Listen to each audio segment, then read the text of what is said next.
Real Life Street Stars with Rook and Charlie Moe. We're in that hole with DJ Chubb. What's up, man? Yo, what it do, man? You know what I'm saying? For the listeners, man, tell us where you from, DJ Chubb. Well, let's see, man. Originally, I'm from South Dallas, Texas. You know what I'm saying? That's where I was born. 4-4. Shouts to 4 Deuce, because my granny stayed there. But then, you know what I'm saying, just like most South Dallas families, your parents get a little bit of money. And where do you move? To the Greedy Grove, you know what I'm saying? So that's what I count my real home. The Greedy Grove, that's where I learned to eat. That's where I learned to make a dollar. That's where I learned the value of a dollar. Made me the DJ that I am today. So Greedy Grove, that's my home. Real talk. Tell us how you got started DJing. Let's see, man. DJing. I was in the band when I was in high school, you know what I'm saying? And we did a lot of little band functions that I always needed some type of music. And that was pretty much my niche right there, you know what I'm saying? I sold bootleg CDs and stuff, so I was always the guy that had all the music, knew all the hottest records, all the new stuff. So whenever it came time to play some music, you always called Chubb. It wasn't no DJ Chubb, it was just Chubb. So it started right there. I didn't just DJ, I just played music. And DJing came later on. Real talk. What makes you like a real DJ? Well, you know, that real DJ term been thrown around a whole lot, you know what I'm saying? They always say, if you ain't really scratching records, you ain't no real DJ. You know, if you ain't got your turntables and your 1200s, you're not a real DJ. But I don't really think that's what make a real DJ. As long as you breaking music and entertaining the people and getting paid for it, I think that you're a DJ. You know what I'm saying? There are hobbyist DJs, you know what I'm saying? But my personal thing, you know, I look for bringing a dollar up out of it. So once you're making a profit doing what you love doing, DJing, then yeah, you're a real DJ then. How do you feel about the artists in Dallas? I mean, we already know the artist scene in Dallas is not one of the best, you know what I'm saying? I love my city, but, you know, we might need to just kind of revamp and do everything. If we could get some unity going, everything would be good because we got the music, we got the talent, we for sure got the money down here. You know, it's just that we got to come together as one and quit going for just self, you know what I'm saying? Once we get on this team whole structure thing, I think everything will be all right. So why would you say that the music scene in Dallas is not what you would label as the best? I mean, because there are a lot of markets out here where I can go and they're more acceptable to the local music, as you call it. You know, when you go to the Houston market, they support each other. It's more of a brotherhood. When you go to the Atlanta market, I mean, that's just one of the pinnacle markets right there. It's like they support each other. They don't listen to outside music. They listen to their music because that's what's hot. They know that they have that hot sound right now. So when you go there, that's all that you hear. And it would be nice if we could bring that here. You know, there was a point where you could go anywhere in Texas and at least that last hour going to be nothing but Dallas music. Yeah. But that's just an hour. You know what I'm saying? You go to Atlanta and you rocking 10 to 2 Atlanta. That's it. You know what I'm saying? And if we could bring that here, that would be great. It's just not all on the DJ's part too. It's still the artists are gonna have to do it too. You know what I'm saying? Because that's good music. That's where good music is coming from. So they got a lot of good music out there. Okay. Do you think that the radio stations have something to do with that? Definitely, because the radio stations out there, like I say, they play Atlanta music. You know, that's what you're gonna hear out there. And I gotta give shouts out to H-Town too. Whenever I go to Houston, that's all that you hear. I mean, hell, they have a screw section. You know what I'm saying? Like, who else would do that? That's like their music, and so they're like, you know what? We're going to have a screw, not no screw hour, not no screw segment. I mean, every day of the week, you're going to hear some screw music on the radio down there. And that's what's up, you know what I'm saying? That's supporting your own team. That's unity right there. So they always going to be on, always. Name top 5 rappers in Dallas, what you say? Oh, man. Dylan. Right. It's pretty much one of them type situations, you know what I'm saying? I mean, I really don't even know if I could call 5 names that's on top of the game right now doing what they supposed to be doing. You know, I got to get shouts out to Mo 3. He doing his thing right now. Got to get shouts out to Yellow Beezy. He doing his thing right now. I don't want to say that that's it, but they are most certainly making noise right now. You know what I'm saying? So I got to give big ups to both of them cats right there. Already. There's been talk about, I've been watching a couple interviews myself about two different sides of the Dallas scene as far as street music and hip hop. What are your views on that? Well, okay, let's see like this.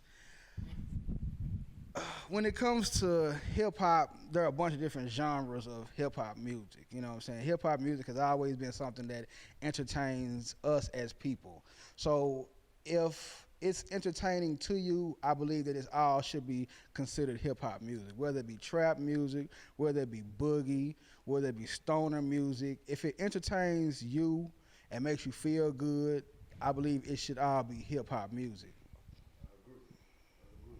Real talk. A lot of people know your logo, and it says "Strippers love my pole." Explain explain that. I get a lot from that, you know what I'm saying? And of course, the first connotation that you would think of is, strippers love my pole, you know what I'm saying? But it's really not even that. It's like really a convo starter, which it always does, you know what I'm saying? But it's basically not the pole that you first think of, but it's the pole that they work on, you know what I'm saying? Because that's my pole. That's like the whole show is by me, featuring them. And so that's my pole. And they love that pole because that pole pay their bills. That pole feed their kids. That pole keep them lights on, all that. You know what I'm saying? So best believe, strippers love my pole. Best believe. Are you currently working on any mixtapes? Well, right now I got a mixtape series, Strippers Love My Pole. I'm on volume 3. Okay. And so that should be coming up probably at the beginning of the first quarter. Probably going to drop it January. You know what I'm saying? We're going to do that. Who are some of the artists you got featured on there? I like to keep it coming straight out the city. You know what I'm saying? I basically try to have at least one out of every 3 tracks is gonna be out the city. You know what I'm saying? So I got some Bocane on there. I got some Rook on there. I got some Mo3. I got some Yellow on there. It's gonna be a couple other names because I'm not just done yet. So but they the ones that's definitely in there. Definitely.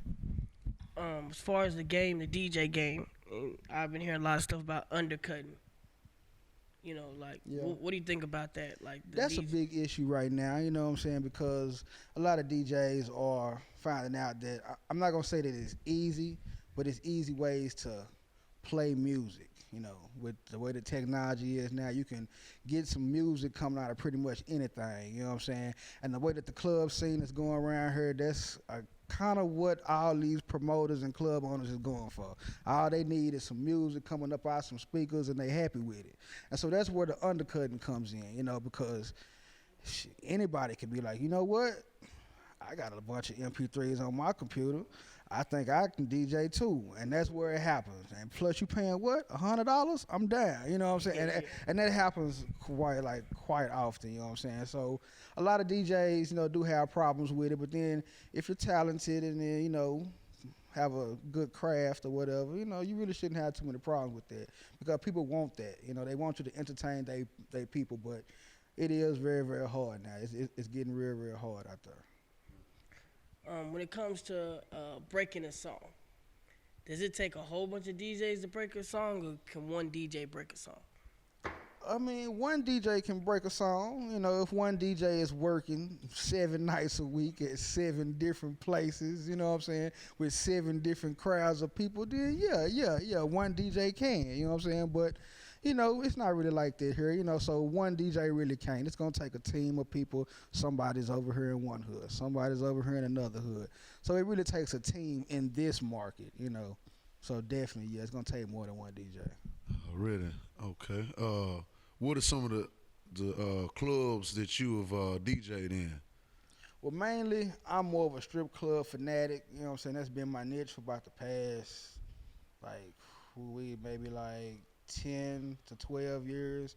I've been strictly strip clubs, because that's pretty much where the scene is going right now. We have way more strip clubs than we have regular clubs, so that's where it's at right now. But I'm a fan of both, you know what I'm saying? Then, of course, you can get beautiful women, and music, half-naked beautiful women It's always good. So strip club, I'm always a fan of that. So you would you say that it's easier to break a song in the strip clubs? Because there's been a lot of songs. Yeah, it's been a broken lot out of easier in the strip clubs than the regular club. Cause more when you're in the regular club, you're kind of focused on entertaining the people, you know, like kind of giving them what they want. And if I'm playing a new record, they don't necessarily want that because they don't know nothing about that new record. Not that they don't like it, but they don't know to like it because they don't know it. So it's a lot easier to break a record in a strip club because that's not really what they're primarily there for. The music is just an extra accessory to what's going on. Now, when you're in a regular club, you really come there for the music. So that's what you're listening for specifically. In a strip club, you know what I'm saying, if you hear it and it catches you, like, you know what, I like that, and it just goes from there. In a regular club, you hear something that's kind of not what you're used to listening to. It kind of like what's that? Who is that? I don't want to hear that. I don't know that. You know what I'm saying? Exactly, real quick. But when you're in a strip club, you really doing something else. You're there for a whole nother reason. And then just because you heard that good music, you're going to catch that later on. Like, I like that song, you know. Do you feel there's too many artists? Oh, no, it's never too many artists. I wish there was 3-4 times as many artists as it is. You know what I'm saying? That would be great. Then we wouldn't have to worry about playing music from other markets. You know, we could all do it from right here. Real That talk, would be great. real talk. What makes you keep an artist in rotation? Consistency. I mean, you got to be working too. Don't have me doing all the work. I totally hate that. For that artist that emails me that track and, you know, he's never in the club, never on the scene, never doing this, you know what I'm saying? Never having the CDs pressed up. You asked him for something, you know, he got to play it off his phone. You know, you got to work too.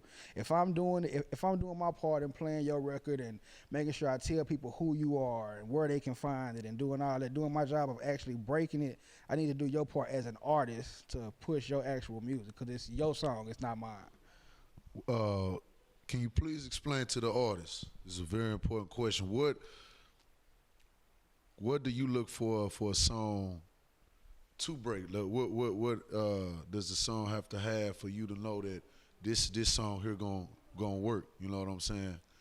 Well, most DJs can always tell. Like in the first 30 seconds, that's pretty much all that it takes. The music has to grab us. You know what I'm saying? It has to grab us just like we wanted to grab the crowd once we play it.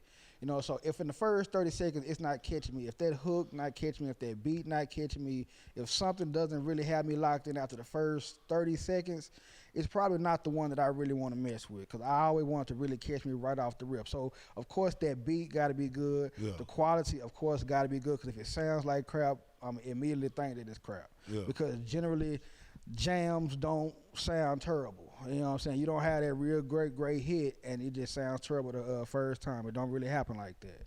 You know what I'm saying? So them the main quality things right there. Quality and that beat, and just come with some heat. Definitely. Real talk. Is there anything else you want to tell the people out there? You know what I'm saying? Just keep your eyes and your ears open for DJ Chubb. You know what I'm saying? Definitely.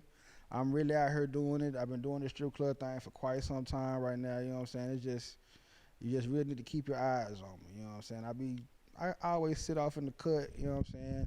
But definitely, in 2016, you're gonna have some stuff coming from DJ Chubb. I'm trying to change this whole market. I'm finna do some different things. You know what I'm saying? Some things you never thought you'd see Chubb do. I'm finna jump on it. And how can they reach you? Oh, yeah, you can get me on Instagram, Facebook, Twitter, DJ Chubb 214. That's DJ CHUBB 214. It's all the same across the board. Instagram, Facebook, Twitter, all that. Okay, one more time, the name of that mixtape you got out. Strippers Love My Pole, man. Hey. Y'all already know. Catch that. Club Onyx, Monday through Friday. I'm there, man. Holla at your boy. Real life.